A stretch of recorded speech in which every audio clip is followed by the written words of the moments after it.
How are you mga kapugyot? Welcome sa ating vlog. So for today's video mga kapugyot, papakita ko sa inyo yung daan na dating nilalakaran namin na hindi pa simentado.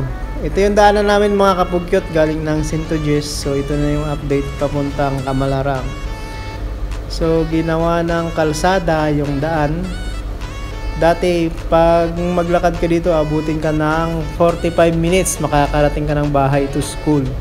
So ngayon, sementado na siya at ito na yung kalsada niya mga kapugyot, di ba? Ang ganda pagkagawa niya. Kasi shortcut yan papuntang Kawayan or Gosi.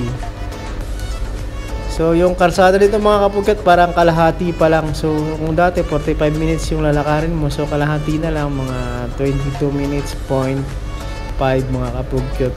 Hanggang dito lang yung kalsada. So sabi nila ni mother na next year daw baka gagawin na yung karugtong niyan. So pag ginawa na yung karugtong niyan, hindi na tayo mahirapan mga kapugyot pag umakyat ng bukid. So laga-lagari na lang kami, bukid to school. So ito yung pagkayari niya mga kapugyot sa Sintojes. So yung mga tao dyan puro may mga tricycle, motor. Hindi na mahirap mag-akyat-akyat ng bundok. Dati hirap pa akyat-akyat mga kapugyot kasi walang mga source ng transportation. Ngayon madali na lang. So loobin baka next year okay na at makarating na yung kalsada hanggang sa bahay namin mga kapugyot kung madudugtungan. Loobin. So ito yung mga update mga taga Kamalarang. So ito na yung kalsada. Pag nagbakasyon kayo, hindi na kayo mahirapan akyat baba sa bundok. Dati dyan mga kapugyot, hindi ka makakalakad pag nakatsinelas ka. Kailangan hubarin mo yung tsinelas mo pag aakyat. So umaga mga kapugyot, ito ngayon aakyat kami. Kasama ko yung kapatid kong lalaki at saka yung panganay kong anak. Aakyat kami ng bukid kasi parang uulan at magtatanim tayo ng palay daw. So papakita ko sa inyo yung mga dadaanan at pagdadaanan. So rough road yan mga kapugyot. Rosy lang ang gamit na motor dito. Pero matibay naman. Kasi solid yung mga dito. Rosy lang yung mga kayanan ng mga tao kasi hindi ganong mahal at affordable lang siya mga kapugyot at maganda naman. So tinry ng kapatid ko, iangkas kami kung kaya ba kami. So hanggang dyan, mahirap pa rin yung daanan mga kapugyot. Yung kalahati, ganyan pa yung mga rough road at ang daming bato. Pero dati, mas mahirap dati. Ngayon medyo okay na kasi kahit pa paano makaakyat yung motor. So shout out mga taga Kamalarang. Ito na yung daanan natin. So hindi tayo kinaya at bababa na lang tayo at maglakad mga kapugyot. Meron pa dyan isang yung paahon pa sa bandang sa kanila ni Maninoy Jory. So sobrang bato-bato yung daanan. So ito pa lang to, starting point. So God will siguro maayos to mga next year. Sabi nila ni mother.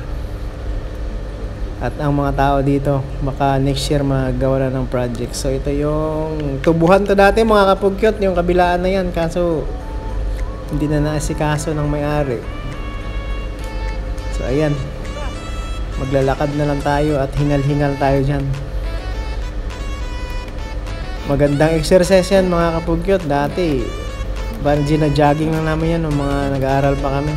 Pag nilakad mo, mga 45 minutes, nasa bahay ka na. Pag mabagal. Pero kayang 30 minutes yan mga kapugyot pag mabilis ka maglakad. So dito banda mga kapugyot, pinakamahirap na daan at bato-bato talaga yan dito. So kung ito, magawa na ng paraan next year, akyat baba na yung mga motor, sasakyan dito sa amin. Ang kinagandahan kasi dito mga kapugyot, pwede ka mag-shortcut. So ayan yung kapatid ko, hirap na hirap paakyatin yung Rosie. Oh, ang dulas. Hindi makaakyat yung motor mga kapugyot. Pahirapan talaga. Kailangan magagasgas mo na yung mga tuhod mo pag ano, pag mahina lang yung diskarte mo pag ganitong mga akyatan, mga kapugyot. Dito lang naman yung pinaka worst, mga kapugyot, banda, kasi pag nadaanan ng tubig dati, kasi batag daw yun, maraming mga lupa-lupa. Yung problema ay dinaanan ng baha. So nandito na tayo sa bandang, pagdating mo naman ng taas, ganito na yung ano, mga kapugyot, okay na yung kalsada dyan, kasi dati ng kalsada yan, so inayos na ulit. Malapit na tayo sa bahay natin, mga kapugyot. Ayun yung bahay natin sa unahan, namin sa unahan. So bali yung bahay na yan, lagi sila ni mother dyan nag-ano, maakyat, saka si tatay. Parang ito lang yung ginagawa nilang exercise, nag-ano ng mga tanim, palay, tubo. So pag nakalsada na to, hayahay na, mga kapugyot. Dito okay na pag basta wag lang umulan. Pero pag maulan kasi madulas yung daanan dito, mga kapugyot. So hanggang makarating tayo malapit. Ayan na yung bahay, mga kapugyot, yung bahay namin dito. Dati dyan nakatayo din yung ano. So ito na yung bahay namin, mga kapugyot. I'm proud of 8 na yan yung bahay natin, mga kapugyot. So pagdating natin, dati up and down yan, mayroon pang second floor, kaso nung nadaanan ng bagyo nasira, kaya pinagawa na lang. Ito yung service, mga karusa. Refreshing, di ba, mga kapugyot? Kaya masarap na rin talaga sa bukid pag meron ka lang pera. At meron ka lang walang problema sa ulam, mga kapugyot, kasi maraming mga pananim dyan. So tibay ni Rosie, oh.